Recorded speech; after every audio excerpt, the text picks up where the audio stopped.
Shalom, apa kabar saudaraku di dalam nama Tuhan Yesus? Harapan saya kita semua ada dalam kasih Yesus Kristus. Tidak terasa kita telah tiba di triwulan 4 dengan judul buku kebenaran zaman ini dalam kitab Ulangan. Tema pelajaran sekolah sahabat pekan ini adalah pengantar kitab Ulangan. Ayat hafalan 1 Yohanes 4 ayat 8. Barang siapa tidak mengasihi, ia tidak mengenal Allah, sebab Allah adalah kasih. Sebelum kita melanjutkan pelajaran ini, mari kita undang kuasa Roh Kudus, kita bersatu di dalam doa. Allah Bapa di sorga, terima kasih atas segala berkat yang Tuhan selalu berikan di dalam hidup kami. Pada saat ini Tuhan, kami akan belajar dari pelajaran sekolah sahabat. Berikan kami pemahaman untuk dapat mengetahui dari pelajaran ini dan membawa hubungan kami lebih dekat bersama dengan Tuhan. Kami manusia yang penuh dengan dosa. Ampunkanlah kami dari setiap kesalahan yang kami perbuat. Di dalam anak-Mu Yesus kami berdoa dan mengucap syukur. Amin. Saudaraku yang diberkati Tuhan, pelajaran pekan ini memiliki beberapa poin penting yang akan kita bahas, yaitu Allah dan sejarah, Allah yang mengasihi, janji Allah, dan yang terakhir adalah umat Allah. Ini adalah bagian penting yang akan kita bahas dalam pelajaran 1 minggu ini. Saudaraku, kita harus tahu bahwa kitab Ulangan tidak muncul dari sebuah kehampaan. Kitab Ulangan mempunyai tujuan yang sangat penting. Kitab Ulangan sebahagian penuh dengan sejarah ribuan tahun. Hal ini tidak dapat dipahami jika mengajinya dengan waktu 1 minggu saja atau waktu yang sangat singkat. Dibutuhkan waktu dengan memusatkan hal-hal penting untuk menggali isi kitab Ulangan sesuai konteks, sehingga kita memahami dengan baik bagaimana sangat kayanya dengan kebenaran zaman ini. Saudaraku yang diberkati oleh Yesus Kristus, salah satu inti dari kebenaran zaman ini yang kita gali dalam kitab Ulangan adalah Allah adalah kasih.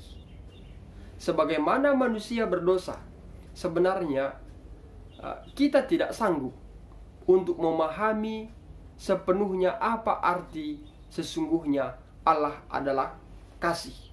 Kita terbatas dari segala sesuatu. Kita ini cemar. Kita manusia yang penuh dengan dosa. Kita tidak sanggup memahami sesungguhnya arti Allah adalah kasih. Namun kalimat ini menolong kita untuk mengerti dengan ide tentang pemerintahan Allah. Pemerintahan Allah adalah kasih. Bagaimana Dia memerintah segala ciptaan dan memberikan penebusan bagi manusia. Intinya, semua itu adalah karena kasih. Karena Allah itu adalah kasih. Karakternya itu adalah kasih. Perlu kita ketahui bahwa Allah tidak memaksakan kasih agar kita mengasihi Dia. Tuhan tidak memaksakan supaya ciptaannya mengasihi Dia. Allah menciptakan makhluk surga dan bumi dengan kesanggupan untuk mengasihi Dia. Jadi saudara dan saya mempunyai kesanggupan untuk mengasihi. Namun makhluk ciptaan tidak membalas kasihnya. Dan inilah penyebab pertentangan besar itu. Sebagaimana dicatat dalam kitab Yehezkiel 28 ayat 15. Dalam terjemahan baru saya bacakan. Engkau tak bercela di dalam tingkah lakumu sejak hari penciptaanmu, sampai terdapat kecurangan padamu. Saudaraku, firman ini jelas menerangkan bahwa Allah menciptakan dengan sempurna. Namun kesalahan didapati juga di dalam Dia, tanda kutip adalah Lucifer. Mengapa bisa seperti itu? Karena Lucifer menggunakan kebebasan moral untuk menginginkan lebih daripada yang dipercayakan Allah baginya. Lucifer ingin menyamai yang maha tinggi.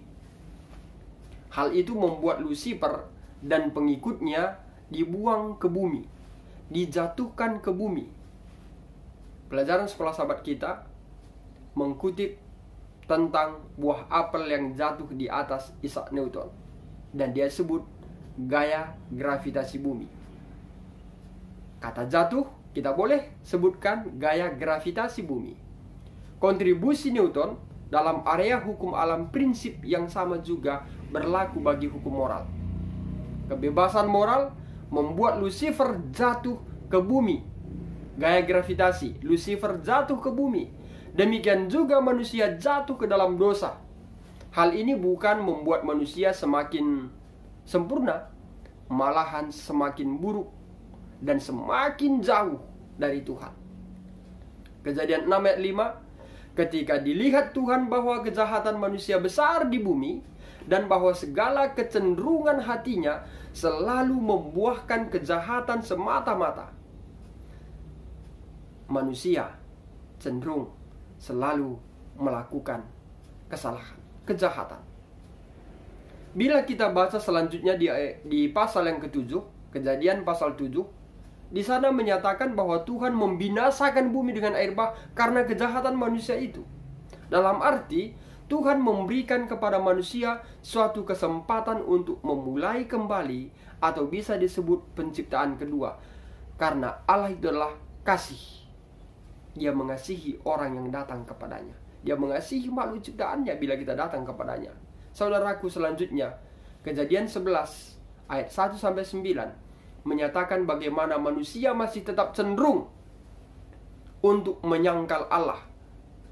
Ini peristiwa Menara Babel, sehingga Allah mengacaukan bahasa mereka, serta Allah menyerahkan ras yang sudah jatuh ini ke seluruh permukaan bumi, diserakkan.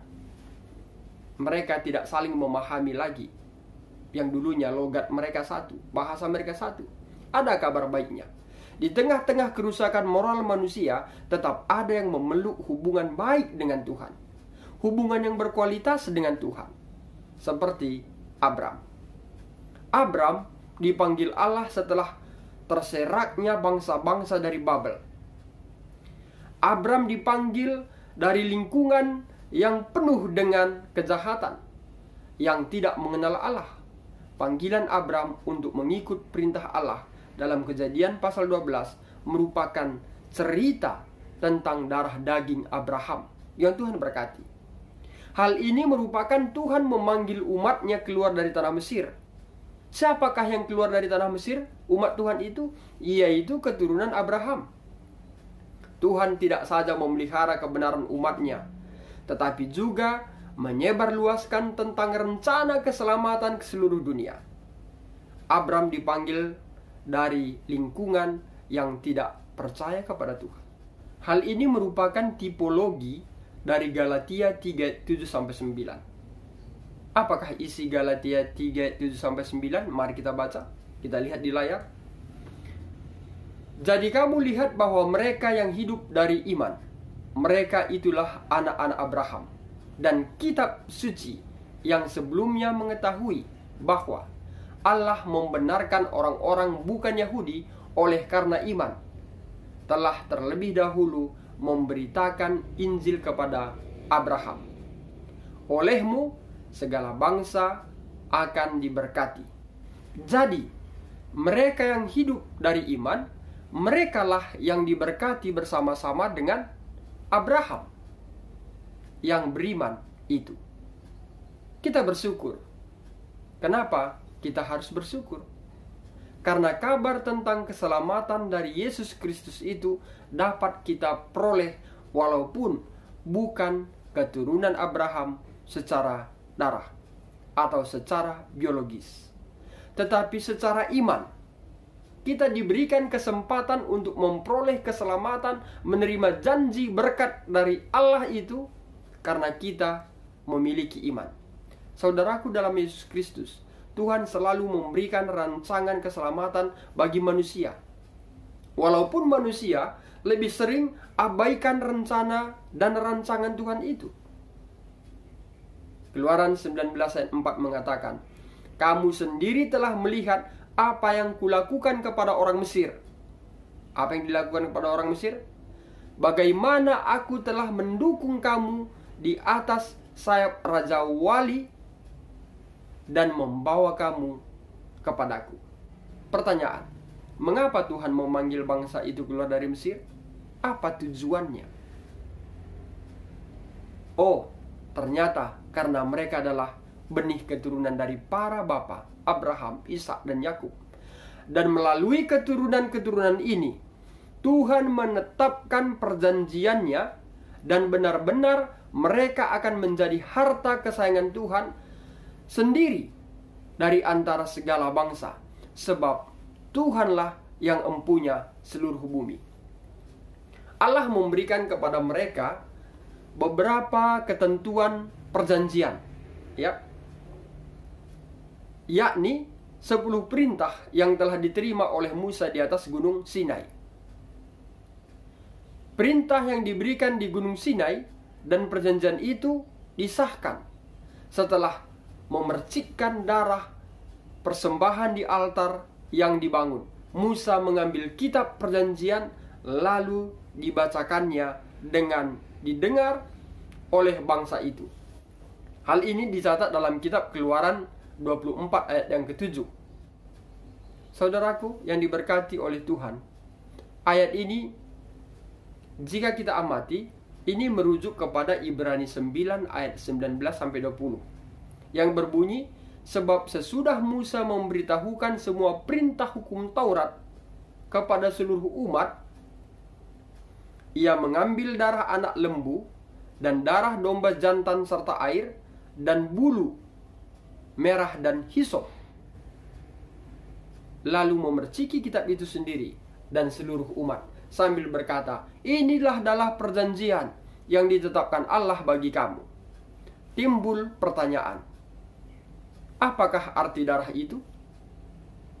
Sehingga itu sangat penting, bahkan bagi kita saat ini.